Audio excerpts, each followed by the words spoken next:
My name is Shane Orbis. I'm a sex worker as well as then a leader for Alberta Health Services, as well as I have my own company in the sexual toy industry that pairs the relationship between intimate power and sexuality and removing the gender stereotypes that come with intimate devices, as well as then getting just people vibrating in a really good way. Our sort of hashtag is orgasms for all and go fuck yourself in a good way, which is rad, which is incredible. Amazing. Yeah, and so the reason why I'm here and why I kind of continue my life is to try to create mobility, and especially for individuals who do work in sex work, because I do feel that when you are a part of the sex industry and work in sex work, you always have work to do and interpret, and basically what that means is like reinventing what sex looks like and reharnessing what intimacy looks like and looking at intimacy as the power of wellness and as the pillar of wellness. Like people look at nutrition, diet, fitness, but it's like intimacy is the pillar that encompasses all of those. And if you're intimate with yourself, those all fall into place, as well as then we won't have as much mental health. It's literally a cure for people's management for their bodies and for themselves. And I really think the ownership of people's bodies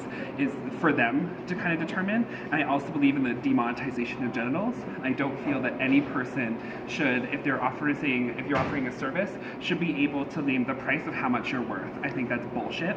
And so that's what I've kind of dedicated my entire work to do, as like, first of all, a queer male that's outspoken, that's pansexual. That's kind of who I am in the essence of the core. All right, so tell me a great thing about sex work. The best thing about sex work is that you develop beautiful, incredible, amazing relationships with people that you work with. That is transactional, that's completely based in consent and wellness, that changes their lives and makes them feel more powerful, that also exudes a beautiful understanding of who you are as a person. Sex work is self-discovery, coupled with advocacy all in one, coupled with creating a community and like giving an understanding of where you belong. I didn't feel like I belonged to anything till I became a sex worker, and now I'm always a sex worker, and it's something I always belong to. You're singing my song. What about the downside of sex work? The downside of sex work is that people always assume it's attached, that you're being exploited into it. There's a savior complex that comes with people that are trying to pay for the support that you're doing. And the other downside is that people devalue your opinion because they think that sex workers are lowly. And I think that's the piece that is really, it's part of the work that we do to kind of build and create better opportunity, but it's really, that's the piece that is so frustrating. It's like, I can stand in a room with executives on the same level, on the same pay scale, like bitch, we all making six figures here, but then you don't think my opinion's as valuable because I was a sex worker. Yet you're the people that we're supporting in healthcare have previously been engaged in sex work or have concurrent disorders, have mental health, and have these relationships. And frankly, my opinion is valued and has such verbose sort of has such texture because I've been a part of it. And so it's like, why would you disvalue me when you have nothing here? Like, why are you even contributing your voice when you have nothing here? That's amazing. That's very true. I work, I have 5 psychiatrists and 32 counselors that I support. And one of the first things they ask is oh, well, this person's really good with trauma. And I was like, no one ever said that. No one ever said I'm traumatized. I'm just the people that paid for me to kind of connect with them in a way that they couldn't find in other methods, it's we created a very consensual, beautiful transaction and talked about it in a really beautiful way after of what they liked and and how we're going to move forward. And it was that was a healthier relationship than you've ever had in a sexual relationship. Right. And I'm just I don't have any trauma from that because frankly I knew the structure, the parameters, and it frankly it was a learning opportunity for me. Don't assume that, go fuck yourself. I agree. Beyonce or Rihanna, and why? I'm gonna go for Beyonce, Rihanna, or why? And I'm gonna why? go with my queen bee. Okay. And Rihanna is very much has the voice and all these pieces and is very much more in your face. But Beyonce is has been the strong power of what it means to be a beautiful woman, but then also speaks out in a very different way, in a very different political lens. And you know what? That's probably the most difficult question because I was and I think it's much more I think I think Beyonce when she was in Destiny's Child is, and I'm not 100%, and when she's on her own went towards her later career, I'm like yes, and then Rihanna I'm just like all right, like I'm here for the looks and those kind of pieces as well as here for her clapbacks. So yes, yeah, she snaps back, and I'm just she like does. I love her. yes, and I love that like you know her publicist is shared by Charlize Theron, which is random, and so it's like and so I'm like okay, how do you like how Charlize is so uncool, but yeah, I think I probably would say Beyonce, not because of the I think she offers continual influence, and then sort of like a quiet power, and I kind of lean towards that side, but then I don't know. That's okay. It's hard. Okay, what is your favorite sex worker superpower? What's my favorite sex worker superpower? Yeah. To be able to walk into any conversation and talk about butt plugs. I love that one. Yeah. I love that. Yeah. Okay. How do you feel about money? Money is a necessity of how you live your life.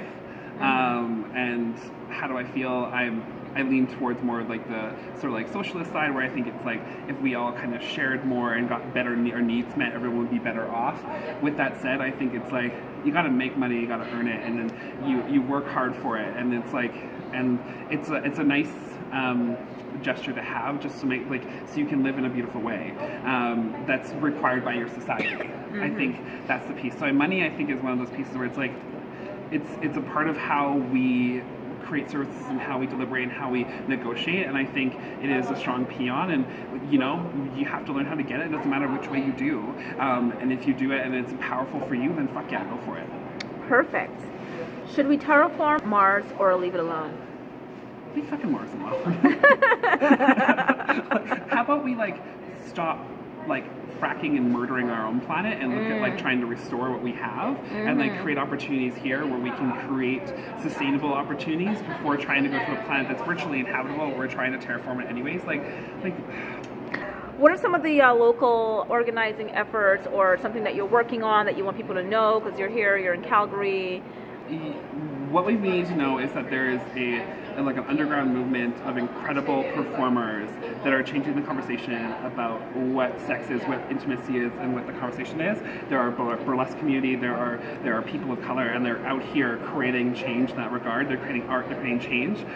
What people need to know is that and I think this is more kind of a piece, it's like there's not a lot of organizations that get a lot of funding in Alberta because we have a shitty ass government that doesn't support like anything that's risque, if you will. So this is America. Right, America 2.0, half America. So like, you know, we have like people like Servants Anonymous who are out here like supporting individuals who work in like sort of more street bound. But the thing is like they're all about secrecy, and the thing is it's like that doesn't help create the conversation. It helps like make people feel like intimacy and secrecy and sex work is supposed to just remain in the bedroom versus like this is actually a part of our society that's actually quite beautiful and very powerful. And if you're on like, for example, you're on a good porn set, or if you're a dominatrix like I was, like everything that we did was completely based in consent, power, and like employing people to figure out who they are in their best way. And so it's like, and then nothing of that is a secret, and that's really beautiful. But I just want to be like, for the queer people out there, there's some of us who are in leadership trying to change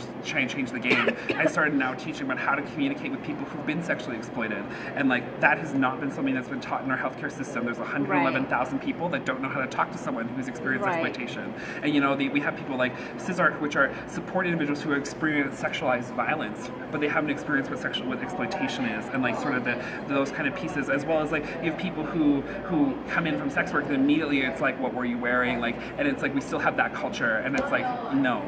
So one of the art pieces that I'm going to be working on, like moving into 2020, is an installation called "What Was He Wearing?" Yes. Yeah. And I asked a senior activist burlesque performer in New York City, and she was like, "Yeah, he was wearing a police uniform." So it's gonna be an interesting installation, right? You know, yeah. The people that I was that harmed me and got me out of sex work, because I was drugged and then gang raped. Oh my God! After being a dancer, and what I was wearing the cutest fucking jockstrap and a little like I had a little like construction worker outfit, so I had a little like visible vest with a hat and lovely with boots on. But what they were wearing, what were they wearing? Yeah, they were literally wearing dress shirts and jeans. Check the description for links to like and follow us on social media. Sign up for our newsletter at thebswc.org, and please consider making a tax-deductible donation at actblue.com/donate/bswc.